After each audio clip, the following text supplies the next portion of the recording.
ಬೆಳಗಾವಿಯ ಸಕ್ಕರೆ ಕಾರ್ಖಾನೆಯಲ್ಲಿ ಬಾಯ್ಲರ್ ಸ್ಫೋಟಗೊಂಡಿದೆ ಅನ್ನುವಂತ ವಿಚಾರ ಗೊತ್ತಾಗ್ತಾ ಇದೆ. ಬೆಳಗಾವಿಯ ಸಕ್ಕರೆ ಕಾರ್ಖಾನೆಯಲ್ಲಿ ನಡೆದಿರುವಂತ ಘಟನೆ ಇದು.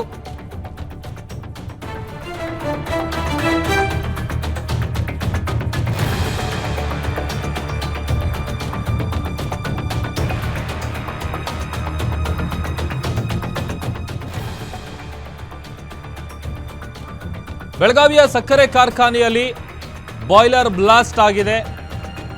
ಒಂದು ಕಡೆ ಗಾಯಾಳುಗಳನ್ನು ಆಸ್ಪತ್ರೆಗೆ ದಾಖಲು ಮಾಡಲಾಗಿದೆ. ಆಸ್ಪತ್ರೆಗೆ ಬೆಳಗಾವಿಯ ಎಸ್ಪಿ ಕೆ ರಾಮರಾಜನ್ ಅವರು ಭೇಟಿ ಕೊಟ್ಟಿದ್ದಾರೆ. ಸಕ್ಕರೆ ಕಾರ್ಖಾನೆಯಲ್ಲಿ ಬಾಯ್ಲರ್ ಸ್ಫೋಟಗೊಂಡ ಪರಿಣಾಮ 2 ಕಾರ್ಮಿಕರು ಸಾವನ್ನಪ್ಪಿದ್ದಾರೆ. 6 ಕಾರ್ಮಿಕರಿಗೆ ಗಂಭೀರ ಗಾಯ ಆಗಿದೆ. ಬೈಲಹೊಂಗಲ ತಾಲೂಕಿನ ಮರಕುಂಬಿಯಲ್ಲಿ ನಡೆದಿರುವಂತಹ ಘಟನೆ ಇದು. ಇನಾಮದಾರ್ ಸಕ್ಕರೆ ಕಾರ್ಖಾನೆ ಅಲ್ಲಿ ನಡೆದಿರುವಂತಹ ಬ್ಲಾಸ್ಟ್. ಗಾಯಾಳುಗಳಿಗೆ ಬೆಳಗಾವಿ ಖಾಸಗಿ ಆಸ್ಪತ್ರೆಯಲ್ಲಿ ಚಿಕಿತ್ಸೆ ಕೊಡಿಸಲಾಗ್ತಾ ಇದೆ. ಆಸ್ಪತ್ರೆಗೆ ಈಗ ಬೆಳಗಾವಿಯ ಎಸ್ಪಿ ಕೆ ರಾಮರಾಜನ್ ಅವರು ಭೇಟಿ ಕೊಟ್ಟಿದ್ದಾರೆ. ನೋಡಿ, ಬಾಯ್ಲರ್ ಬ್ಲಾಸ್ಟ್ ಆದಂತ ಪರಿಣಾಮ 2 ಕಾರ್ಮಿಕರು ಸಾವನ್ನಪ್ಪಿದ್ದಾರೆ. 6 ಮಂದಿ ಗಂಭೀರವಾಗಿ ಗಾಯ ಆಗಿದೆ.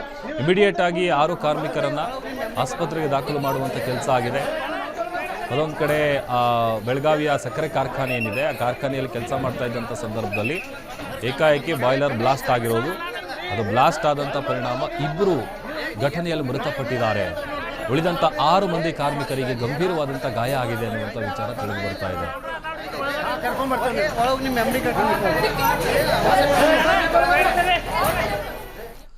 ರಾಜೇಶ್ ಹೂಗಾರ್ ನಮ್ಮ ಪ್ರತಿನಿಧಿ ಹೆಚ್ಚಿನ ಡೀಟೇಲ್ಸ್ ಅನ್ನ ಕೊಡ್ತಾರೆ. ರಾಜೇಶ್, ಎಷ್ಟೊತ್ತಿಗೆ ನಡೆದಿದ್ದ ಘಟನೆ ಇದು? ಎಷ್ಟು ಜನ ಕಾರ್ಮಿಕರಿದ್ರು? ಅವ್ರ ಪರಿಸ್ಥಿತಿ ಹೇಗಿದೆ? ಗಾಯಾಳುಗಳ ಪರಿಸ್ಥಿತಿ ಏನು ಡೀಟೇಲ್ಸ್ ಸಿಗ್ತಾ ಇದೆ?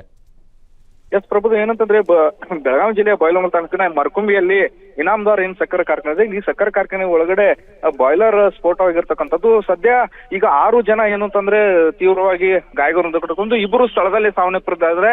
ಏನು 6 ಜನರಲ್ಲಿ ಈಗ 4 ಜನರಿಗೆ ಸಂಪೂರ್ಣವಾಗಿ ಸುಟ್ಟಿರುವಂತಹ ಸಂದರ್ಭದಲ್ಲಿ ಈಗ ಅವರನ್ನ ಜೀರೋ ಟ್ರಾಫಿಕ್ ಮೂಲಕ ಏನು ಬೈಲಹೊಂಗಲದಿಂದ ಬೆಳಗಾವಿಯ ಖಾಸಗಿ ಆಸ್ಪತ್ರೆಗೆ ಏನು ತಗೊಂಡ್ ಬರ್ತಾ ಇದ್ದಾರೆ. ಸದ್ಯ ಈಗ ಅವರ ಸ್ಥಿತಿ ಕೂಡ ಸಾಕಷ್ಟು ಗಂಭೀರವಾಗಿದೆ ಅಂತ ಹೇಳ್ಬಹುದು. ಏನು ಸಂಪೂರ್ಣವಾಗಿ ಅವರ ದೇಹವು ಕೂಡ ಸುಟ್ಟು ಹೋಗಿರತಕ್ಕಂಥದ್ದು. ಸದ್ಯ ಈಗ ಅವರನ್ನ ಚಿಕಿತ್ಸೆಯಂತೆ ಖಾಸಗಿ ಆಸ್ಪತ್ರೆಗೆ ಕೂಡ ದಾಖಲು ಮಾಡಿದ್ದಾರೆ. ಸದ್ಯ ಈಗ ಸ್ಥಳಕ್ಕೆ ಏನು ಕೆ ರಾಮರಾಜನ್ ಎಸ್ಪಿ ಅವರು ಕೂಡ ಬಂದು ಭೇಟಿ ಮಾಡಿ ಪರಿಶೀಲನೆ ಕೂಡ ನಡೆಸ್ತಾ ಇದ್ದಾರೆ ಅಂತ ಹೇಳ್ಬೋದು. ಪ್ರಭುದೇವ್, ಎಷ್ಟು ಜನ ಇದ್ರು ಆ ಸಂದರ್ಭದಲ್ಲಿ ಕಾರ್ಖಾನೆ ಒಳಗೆ? ಅದ್ರ ಬಗ್ಗೆ ಏನೋ ಡೀಟೇಲ್ಸ್ ಗೊತ್ತಾಗಿದೆಯಾ? ಹೇಗೆ? ಎಸ್ ಪ್ರಭುದೇವ್, ಈಗ ಸದ್ಯ ನಮಗೆ ಮಾಹಿತಿ ಇರುವ ಪ್ರಕಾರ ಏನು ಈ ಸದ್ಯ ಕಾರ್ಖಾನೆಯಲ್ಲಿ 200ಕ್ಕೂ ಹೆಚ್ಚು ಕಾರ್ಮಿಕರು ಕೂಡ ಕೆಲಸ ಮಾಡ್ತಾ ಇದ್ರು.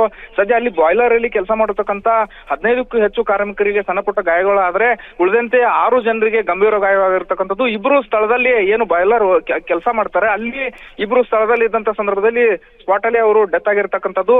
ಈಗ ಸದ್ಯ ಮಾಹಿತಿ ಸಿಕ್ಕಿರೋ ಪ್ರಕಾರ ಈಗ 4 ಜನರನ್ನು ಕೂಡ ಏನು ಖಾಸಗಿ ಆಸ್ಪತ್ರೆಗೆ ಶಿಫ್ಟ್ ಮಾಡಿದ್ದಾರೆ. ಅವರು ಕೂಡ ಸಂಪೂರ್ಣವಾಗಿ ಮೈಯೆಲ್ಲ ಸುಟ್ಟು ಹೋಗಿರೋ ಕಾರಣಕ್ಕಾಗಿ ಅವ್ರನ್ನ ಚಿಕಿತ್ಸೆಗೆಂದು ಸದ್ಯ ಈಗ ದಾಖಲು ಕೂಡ ಮಾಡಲಾಗಿದೆ. Prabhudev, okay, thank you Rajesh ನಿಮ್ಮೆಲ್ಲ ಡೀಟೇಲ್ಸ್ಗಾಗಿ.